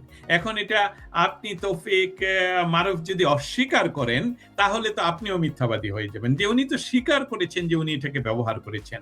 এবং একটি রাষ্ট্রের রাজনৈতিক ক্ষমতার পরিবর্তনের জন্য যদি গণমাধ্যমের কোনো ব্যক্তি বা গণমাধ্যম সমষ্টিগতভাবে ব্যবহৃত হয়, এটা তো অন্যায়ের কারণ। আপনি ওয়েস্টের গণতান্ত্রিক সিস্টেমগুলো যদি আমরা পর্যালোচনা করি, স্পেশালি আমেরিকা, ব্রিটেন এবং ইউরোপিয়ান ইউনিয়ন, তা এবং এটার আরেকটা বিষয় আপনাকে আমি প্রমাণ দিতে পারি। আপনি যদি আপনার ফেসবুক বা ইউটিউবে কোন ধরনের রাজনৈতিক দলের পক্ষে বা সরকার পরিবর্তনের পক্ষে কিছু বলতে চান, তাহলে কিন্তু তাদের স্পেশাল ফর্ম ফিল আপ করতে হয় যে তুমি রাজনৈতিক দলের হয়ে কাজ করছো। অতএব আমি গণমাধ্যম হিসাবে উনি যে সাক্ষীটুকু দিয়ে দিলেন বা কথাটুকু বলে ফেললেন, একদিন না একদিন তো এটার জন্য উনি জীবিত থাকুক আর না থাকুক, এটার জন্য কৈফিয়ত ওনাকে দিতেই হবে, কারণ উনি গণমাধ্যমকে ব্যবহার করেছেন একটি রাজনৈতিক শক্তিকে ক্ষমতাচ্যুত করে, সেখানে একটা ভ্যাকুয়াম তৈরি করা হয়েছে। সে ভ্যাকুয়াম এরকম না, ধারাবাহিকতা ছিল না। কিন্তু এই রাজনৈতিক শক্তি চলে গেলে কি উপায়ে চলে যাবে, সেই তারপরে সেখানে কে আসবে, সেটা কিন্তু সম্পূর্ণভাবে বাংলাদেশের মানুষের জন্য একটা ভ্যাকুয়াম ছিল, বাংলাদেশের পুলিশ ব্যবস্থার জন্য একটা ভ্যাকুয়াম ছিল, যেখানে পুলিশকে হত্যা করা হয়েছে 5ই আগস্টের পর থেকে সবচেয়ে বেশি। এবং আপনারা সেই ভ্যাকুয়ামটা তৈরি করতে মতিউর রহমান যেভাবে ওনার গণমাধ্যমকে ব্যবহার করেছেন, সেটা আমাদের দেশীয় শুধু নয়, আন্তর্জাতিক যে কোনো গণমাধ্যমের মানদণ্ডে উনি অপরাধ করেছেন। এবং সেই অপরাধের জন্য বাংলাদেশে না হলেও অন্যান্য দেশে যখন আপনি মুখ খুলেছেন, আমার ধারণা আপনিও একটা প্রেসারে হয়তোবা কোনো একদিন আসবেন, হয়তোবা দেখবেন যে উনি আপনার সাথে যোগাযোগ করার, আপনার মুখ বন্ধ করার চেষ্টা করবে। কিন্তু কয়টি মুখ উনি বন্ধ করবেন? কারণ ইতিমধ্যে এটা উনি ডয়চে ভেলে আন্তর্জাতিক একটা গণমাধ্যম জার্মানির, এবং সেখানে উনি বলেছেন, এবং এটা নিয়ে আমি বোধহয় সর্বশেষ কথা বলছি ওনার এই কথাটা নিয়ে, কারণ আমি ডিসি বইমেলা আর প্রধান হিসাবে খুবই ব্যস্ত ছিলাম। আমি দেখতে পাচ্ছিলাম বাংলাদেশের তুরাগের হত্যা সহ অনেক কিছু ঘটনা ঘটে গেছে। অতএব মতিউর রহমান সম্বন্ধে এখন আমি কনক্লুশন করব এভাবে, তিনি সবসময় যেই গোষ্ঠীটার প্রতি উনি সহযোগিতা করেছেন গণমাধ্যম দিয়ে, সেটা ওনার ওই একতার পর যেই লাইনে উনি গেলেন, সেই লাইনটা ছিল 71-এর পরাজিত শক্তিদের পক্ষে। এবং সেই পরাজিত শক্তিদের জন্য কাজ করতে করতে, যেহেতু বাংলাদেশে প্রায় অনেকগুলি সরকারই এসেছে, যেই সরকারগুলো ছিল সেই তাদেরই পক্ষের, এবং সেখানে উনি হয়তোবা সুবিধা ভোগ করেছেন। কিন্তু যখনই এসেছে বাংলাদেশের রাজনৈতিক ইতিহাসের সাথে, বাংলাদেশের জন্মের সাথে যে রাজনৈতিক দলটির নাম যুক্ত বাংলাদেশ আওয়ামী লীগ, সেটার সাথে উনি বৈরী ভাব ছিল সর্বদাই। উনি কখনো নিজে আজ পর্যন্ত এমন কোনো কথা আমি শুনিনি বলতে যে আওয়ামী লীগ তো বাংলাদেশের জন্মের সাথে যুক্ত, আওয়ামী লীগের এই বিষয়গুলো ঠিক করা উচিত, আওয়ামী লীগের নেতৃত্বের এই বিষয়গুলো সঠিক নয়, এই জন্যে বাংলাদেশ, কিন্তু আওয়ামী লীগ যে বাংলাদেশে অপরিহার্য রাজনৈতিক সত্তা, এটা কিন্তু মতিউর রহমান কখনো বলেননি, এবং ডয়চে ভেলেতেও বলেননি। ডয়চে ভেলেতে উনি আওয়ামী লীগকে যদি ফিরতে হয় অনেক কথা বলেছেন। কিন্তু আমি একটা মতিউর রহমানের সাথে আমি আরেকটি কথা এখানে যুক্ত করতে চাই, সেটা হলো, দেখুন, বাংলাদেশে জাতীয়তাবাদী দল এখন ক্ষমতায় বসা। বাংলাদেশের জাতীয়তাবাদী দল কিন্তু কখনোই আওয়ামী লীগ দ্বারা নিষিদ্ধ ঘোষিত দল ছিল না। আমি আর আপনি যদি এটা বলি যে হ্যাঁ, আওয়ামী লীগের আমলে জাতীয়তাবাদী দলকে, বিএনপি কে কোণঠাসা করা হয়েছে, রাজনৈতিক কোণঠাসা তো আমেরিকাতেও হচ্ছে, রাজনৈতিক কোণঠাসা তো ব্রিটেনেও হচ্ছে, রাজনৈতিক ভাবে ভুল ত্রুটি ধরার জন্য একজনকে আরেকজন সর্বদাই চেক করছে, চেক এন্ড ব্যালেন্সের একটা সিস্টেম এইখানে তৈরি আছে।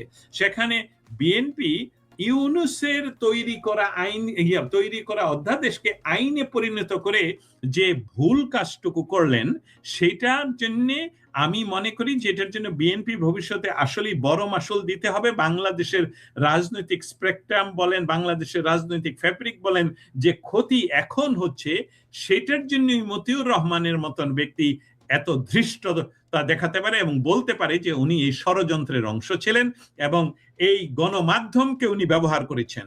অতএব আমি মনে করছি, যেহেতু উনি সম্মুখে আরেকটি গণমাধ্যমে উনি সাক্ষী দিয়েছেন, সেটার জন্য বাংলাদেশের সাধারণ মানুষের কাছে যেহেতু উনি ইতিমধ্যে এটা প্রমাণ করেছেন নিজে, আমি আর আপনি না বলে, অতএব সাধারণ মানুষই প্রথম আলো সহ ওনার বিচার ইতিমধ্যেই শুরু হয়েছে। এই অর্থে আমি বলবো যে গণমাধ্যমের যে আমরা কেউ নিরপেক্ষ নই, কিন্তু তারপরেও গণমাধ্যমের যে নিরপেক্ষতা, রাজনৈতিক নিরপেক্ষতার কথা বলছি, সেটা উনি হারিয়েছেন। আমার মনে হচ্ছে এটা প্রচন্ড একটা ক্ষতির কারণ হবে প্রথম আলোর জন্য। অতএব প্রথম আলোর যারা ইনভেস্টর, যারা এটার অর্থনৈতিক মালিক, তারাও হয়তোবা ভেবে চিন্তে দেখবেন এই মতিউর রহমানের ভবিষ্যৎ। ধন্যবাদ।